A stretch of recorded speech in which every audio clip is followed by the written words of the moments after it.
Kadavathur west U P school 7ാം തരം വിദ്യാർത്ഥി ആദിലാണ് സഹപാഠികളുടെ രക്ഷകനായത്. പെരിങ്ങത്തൂർ ടൗണിൽ കരിയാട് റോഡിൽ ബസ് നിർത്തി ഡ്രൈവർ പുറത്തുപോയ സമയത്തായിരുന്നു സംഭവം. ബസ് പിന്നോട്ടേക്ക് നീങ്ങിയ ഉടൻ കുട്ടികൾ മുഴുവൻ ഭയന്ന് നിലവിളിക്കുകയായിരുന്നു. ഈ സമയത്താണ് ബസിന്റെ പിൻസീറ്റിലുണ്ടായിരുന്ന ആദിൽ മുൻഭാഗത്തേക്ക് കുതിച്ചെത്തി ബ്രേക്ക് ചവിട്ടിയത്. കുട്ടികളുടെ കൂട്ടനിലവിളി കേട്ട് ആളുകൾ ഓടിക്കൂടുകയായിരുന്നു. അടുത്ത കടയിലായിരുന്ന ഡ്രൈവറും എത്തി ബസ് നിയന്ത്രിക്കുകയും ചെയ്തു. ഈ സമയത്ത് ബസ്സിൽ ആദിൽ ഉൾപ്പെടെ 19 കുട്ടികൾ ഉണ്ടായിരുന്നു. സംഭവിച്ചേക്കാമായിരുന്ന വൻ ദുരന്തമാണ് ആദിലിന്റെ സന്ദർഭോചിതമായ ഇടപെടലിനെ തുടർന്ന് ഒഴിവായത്.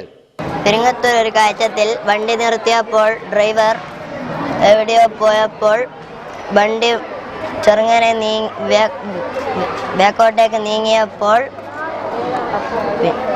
ഫസ്റ്റ് ചെറുങ്ങനെ പോയി പിന്നെ ഫാസ്റ്റ് പോകുമ്പോൾ ഞാൻ പിന്നിൽ നിന്ന് ഓടി മുമ്പിൽ ഡ്രൈവറുടെ സീറ്റിലെത്തി ബ്രേക്ക് ചവിട്ടി. വലിയൊരു അപകടം ഒഴിവാക്കാൻ ഇതുവഴി സാധിച്ചു.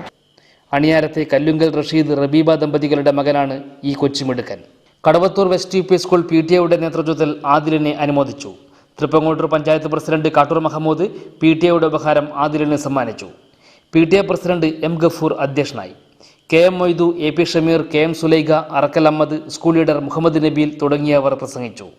സംഭവിച്ചേക്കാമായിരുന്ന വൻ ദുരന്തം ഒഴിവാക്കിയ ആദിലിനെ തേടി അനുമോദന പ്രവാഹം തുടരുകയാണ്. മുൻ മന്ത്രി KP മോഹനൻ, പാനൂർ നഗരസഭാധ്യക്ഷ KV റംല ടീച്ചർ തുടങ്ങിയ പ്രമുഖർ വസതിയിലെത്തി ആദിലിനെ അനുമോദിച്ചു. പാനൂരിൽ നിന്നും KP ഷിജിത്തിനൊപ്പം റിപ്പോർട്ടർ കണ്ണൂർ.